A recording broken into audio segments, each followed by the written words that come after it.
In the autumn of 1983, a music journalist named Michael was given an assignment he considered straightforward. His editor wanted a piece on Tina Turner, specifically the kind of piece that music publications were running at the time, about artists from the previous decade who had not successfully navigated the transition to what music had become. The headline was already implied in the commission. The shape of the piece existed before a single word was written. Michael had written pieces like it before. He knew exactly how they worked. He went to see her perform. He took his notebook. He found a seat near the back of a mid-sized venue in Philadelphia on a Thursday evening in October, and he prepared to do his job. He never wrote the piece. Michael had been a music journalist for 11 years. He had started at a small regional publication in his mid-20s and had moved, through the particular combination of work and timing that constitutes a career in criticism, to a position at a national publication with a readership that cared about what it said. He had opinions that he trusted.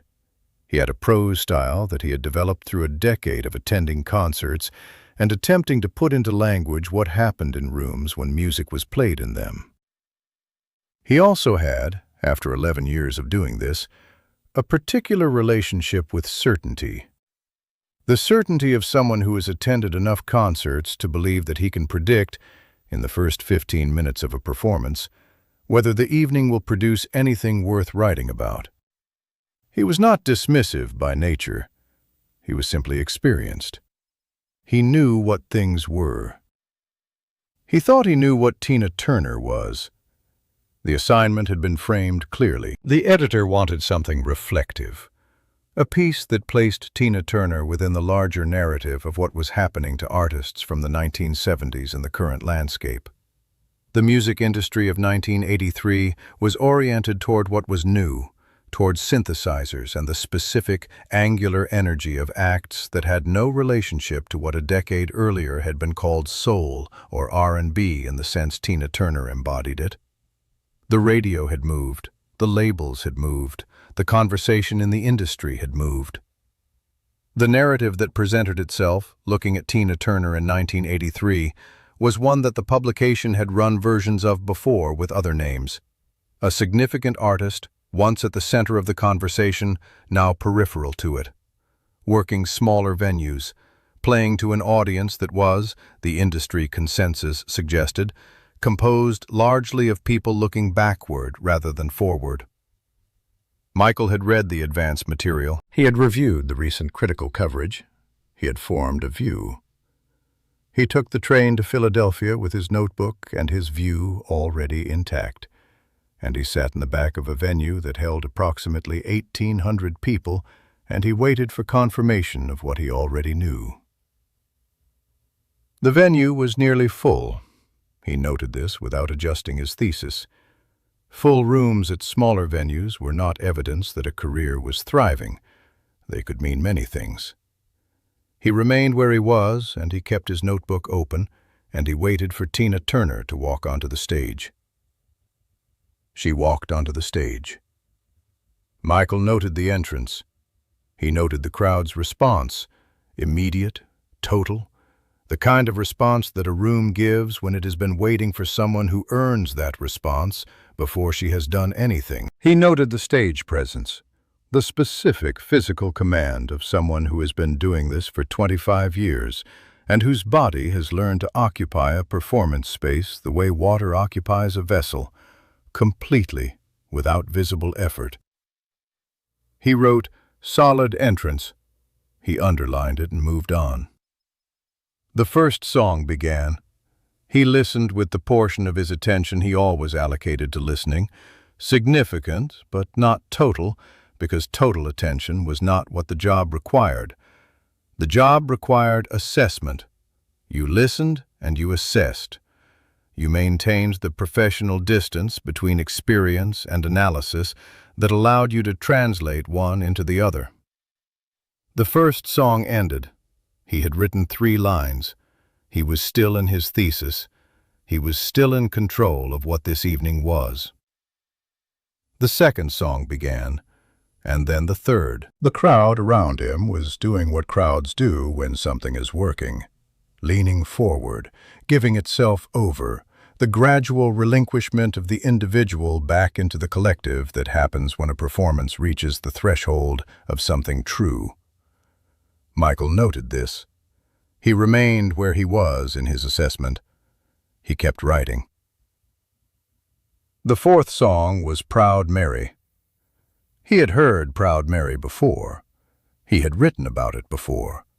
He knew its structure and its history and the specific use Tina Turner had made of it. The slow beginning, the patient building, the turn that arrives like a verdict.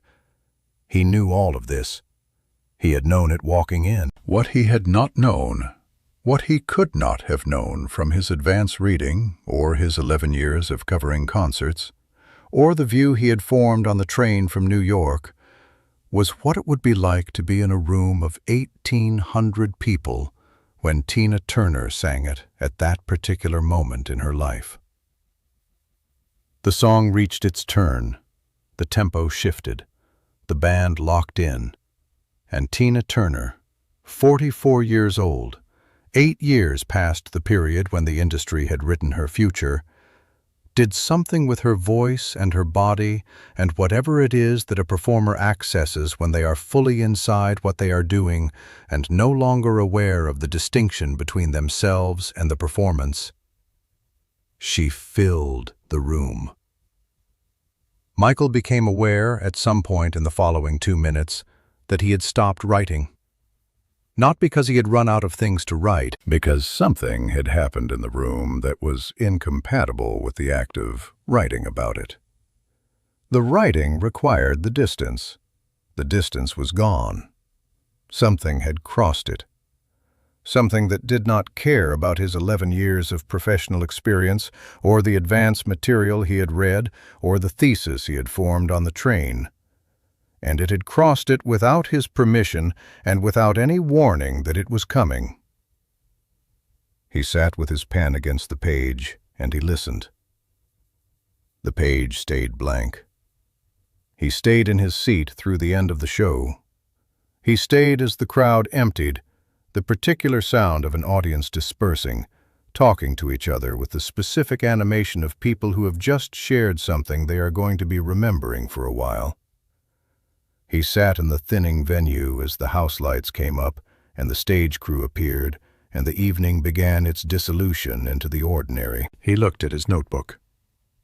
The pages from before the fourth song, adequate, professional, the specific language of someone assessing something from a measured distance. The pages from after the fourth song, blank. He took the late train back to New York.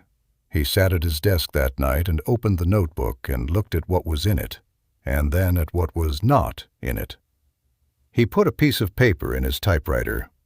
He wrote the first sentence of the piece 3 different ways.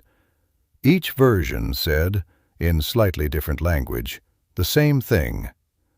Here is an artist whose moment has passed.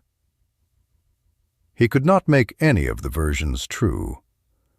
Not because they were factually wrong. The industry's assessment of Tina Turner in 1983 was not wrong as a description of where the industry stood. It was wrong as a description of what he had watched in that room in Philadelphia, and he could not write one while he had witnessed the other. He did not file the piece. He told his editor that it had not come together. The particular professional shorthand for a piece that cannot be made to say what it was sent to say. The editor assigned it to someone else. The piece ran. Michael kept the notebook. In June of 1984, Private Dancer was released. He bought it on the day it came out and listened to it in his apartment on a Sunday afternoon, and then sat for a while in the specific silence of someone who has been given evidence for something they already knew. When What's Love Got to Do With It went to #1 in September, he read the chart announcement with the expression that people wear when an outcome they held privately has become official. When the 4 Grammy Awards came in February of 1985, he did not watch the ceremony, but he read about it the next morning, and he went to his filing cabinet, and he found the notebook from Philadelphia, and he opened it to the blank pages that began at the 4th song. He looked at them for a while. Then he put the notebook back.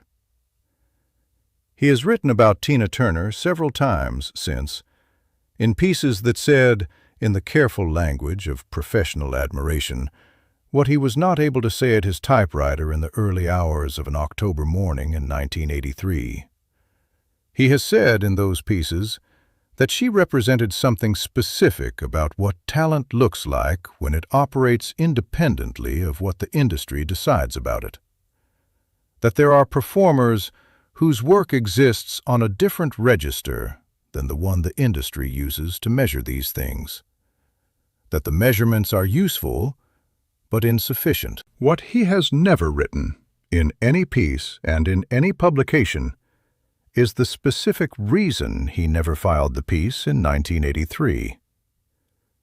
That a song he had heard before reached the turn he knew was coming, and something in a room of 1,800 people shifted, and his pen stopped, and the page stayed blank, and he sat in a venue in Philadelphia as the house lights came up, and understood that what he had come to confirm was the wrong question entirely. The question was not whether the moment had passed.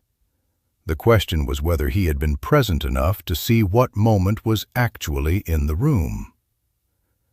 The best critics, the ones who do the work that lasts, are the ones who go into the room with a thesis and allow what they find there to change it. The ones who trust the blank page more than the sentence they arrived with. The ones who understand that certainty is useful up until the point where it becomes the thing between you and what is actually happening.